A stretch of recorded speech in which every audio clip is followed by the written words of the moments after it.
Hi guys, it's Denver from the DNB archive, and we're back today with another video. Today I'm going to be breaking down a track inspired by Friction and Kanine. There's like melodic basses and dance floor stadium drums. Yeah, let's hop straight into it.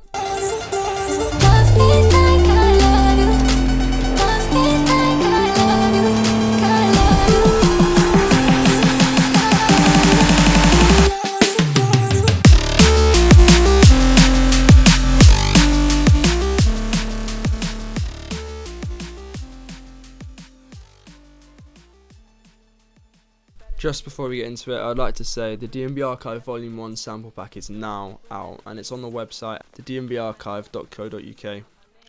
After this video, I'll be having a 10% discount on there.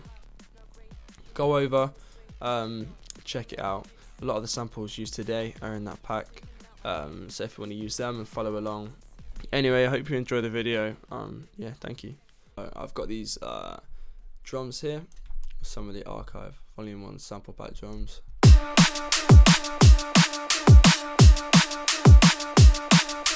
you're wondering why there's a vocal break in here, just trust the process. This is my little vocal bed that I've created, and I don't know why. I thought it would go well with the drums. I've actually, on these ones, I've shoved up that C2, and I could just EQ like this. Cutting out all the lows and highs, so it sits perfectly in the mix. A little Pro R here, sit in the background, and another low cut just to make 100% sure. Sounding punchy as it is, sounding nice. These are all routed into these channels here. I would definitely recommend getting a mixer template. You can just make one yourself. That's what I did, and then yeah, it opens up default every time. On the drum bus, on the kick, sorry. I have this little EQ. It's not rooted. It's not rooted. There you go. I have this little EQ. Find your little sweet spot. Press this. You can just hear the frequency selected. Sounds nice. Just add a little bit of punch to the kick. Snare. I've got just an EQ here, just so I can see the level. Boosted this little bit here, this little bit here, and just a little bit of the highs. We've just got some basic hats which are kind of sitting under the kick in the snare, so it kind of, if you can hear that, kind of just adds some rhythm, and this little hat loop here. That's basically all of it together. I'll have a look on the drum bus. I have another Pro Q, which is just emphasizing these points. See them? I have a free clip, which is actually not doing anything. It's just clipping, so it kind of stops at 0. This is what a clip is instead of limiting. It's just a fine cut off. But yeah, let's move on to the melodies. So this is the build up that I've come up with. I have a few elements in it. It looks more complicated than it is, I promise. A lot of these ambiences are from Splice, actually. Start with this one. Just a vocal atmosphere from Splice. Give it some kind of airy textures. Just a little EQ. Another Soothe 2 and a stereo shaper to make it a bit wider. I have this pad which comes up, which is another like vocal texture, which is really ambient and like a bit trippy, to be fair. It sounds really cool. I have this little pluck, which is a really simple pluck in Serum. It just envelope just modulates the cutoff, and unison at 3, slightly detuned. I've got a timeless delay on it, an EQ cutting out all the highs and cutting out the lows. That's basically I just wanted to have some solidarity in the intro. Instead of just pads. Another pad sounds like this. Some bird sounds, obviously. Everyone knew there's gonna be bird sounds there. Some New York sounds, which is just city escapes, that kind of thing. Feels like the background. These hi-hats come in.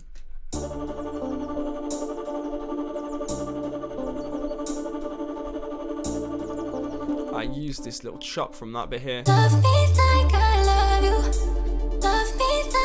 Sub drop, I love using sub drops. There'll be tons in the archive volume sample pack 2, I promise. I've been using them so much. Honestly, they're like one of my favorite things to use in intros. It's just a way of transitioning things as smoothly as possible, and it just sounds so perfect. Got these vocals, which is famous from Splice right here. Processing wise, some auto-tune, just make sure it stays perfectly in key. In RVox, gain at minus 3.7, and it's compressing it to minus 9. An EQ, cutting out the lows, just some simple reverb and delay, and another EQ, just shaping. Some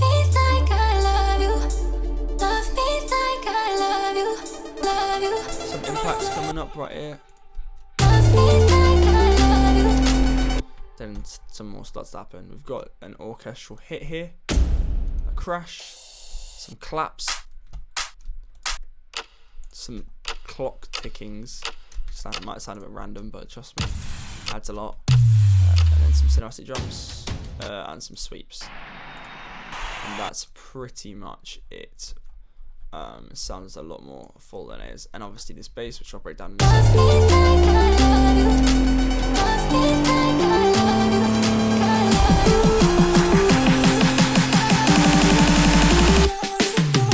So first in the drop, I'm going to add this first little shotty bass here. I'll show you how I made this. Serum, this preset will be in the archive volume sample pack 2. I've had it a while in my go-tos. It's just a simple kind of like little like danceful pluck bass, which I use in a lot of my tunes, I can't lie. And it's very simple. Have an acid wavetable at -2, unisons at 2, detunes just slightly down. Have the sync modulating with LFO.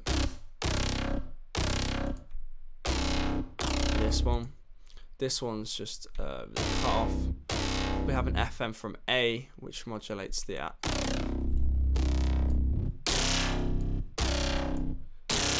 sounds quite cool as well.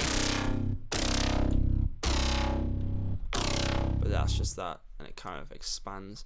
I have a dimension on this and a bit of distortion. Post-processing, I have a Pro R,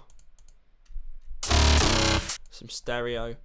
I have an OTT, 29% depth and 7.2 decibel gain.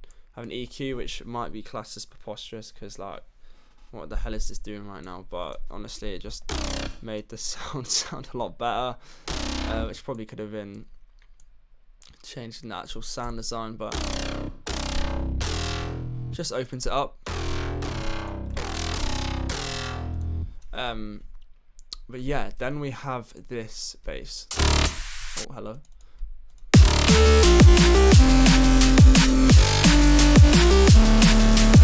For this bass, I have 3 Serum instances. First one is this one. Oh, if we can hear that, it would be nice. Maybe. This one sounds a bit horrible by itself. Basically a saw wave, and then another basic shapes on this thing here, but the asymmetric minus is at 39%, so it looks like that. Pulled it up to about here to make it slightly more abrasive, if that makes sense. I have an FM from B, that's at -2, and that's at 0 with the 7+ semitone boost. And on this filter I have a cut, and the resonance is modulated by this. That's that like kind of wobbling effect it has. It's only very slightly there, if you can hear it.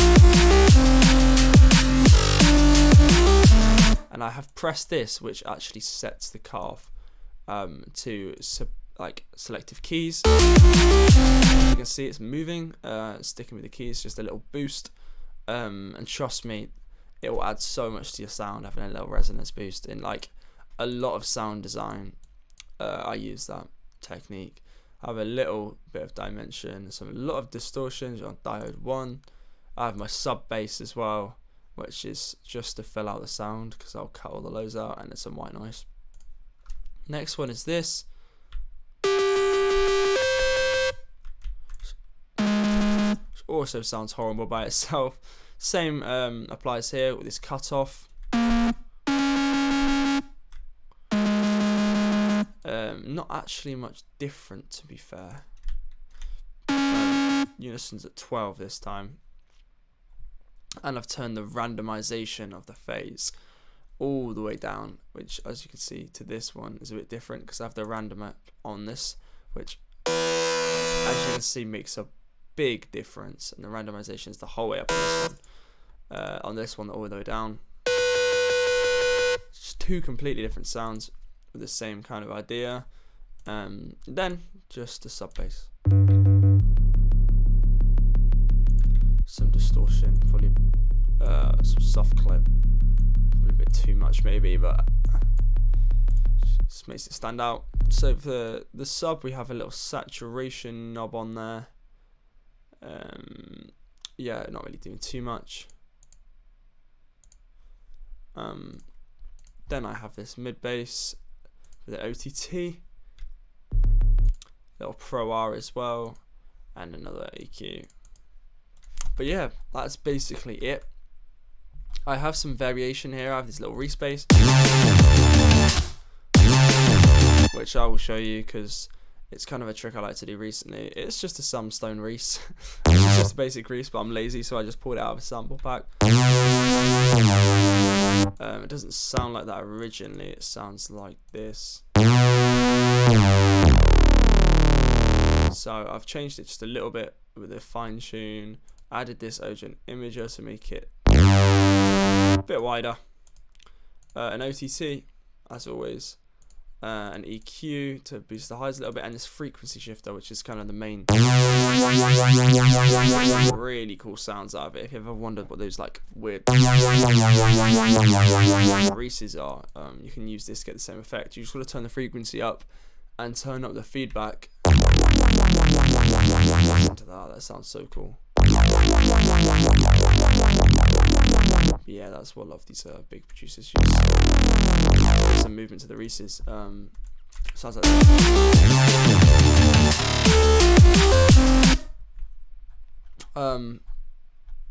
I just have these little textures here. I brought back in this gated vocal and added this pluck, which is the same sound as the earlier one.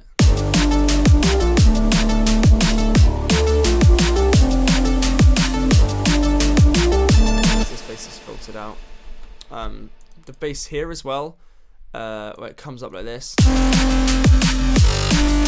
I have a flanger on it. These are both automated on the drum bus.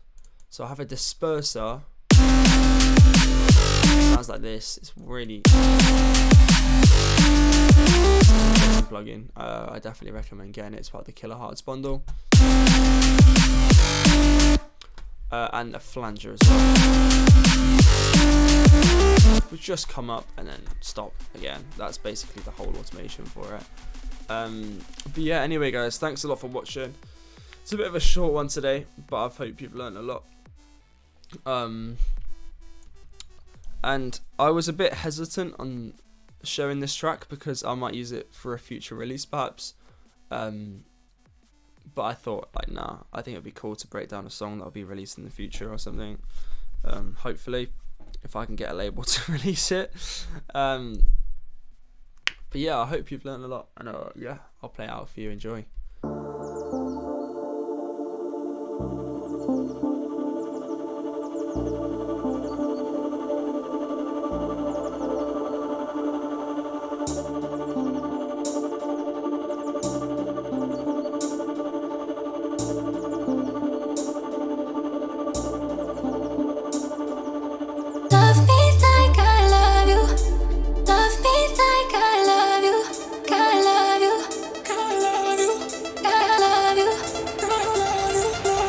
Love me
we're gonna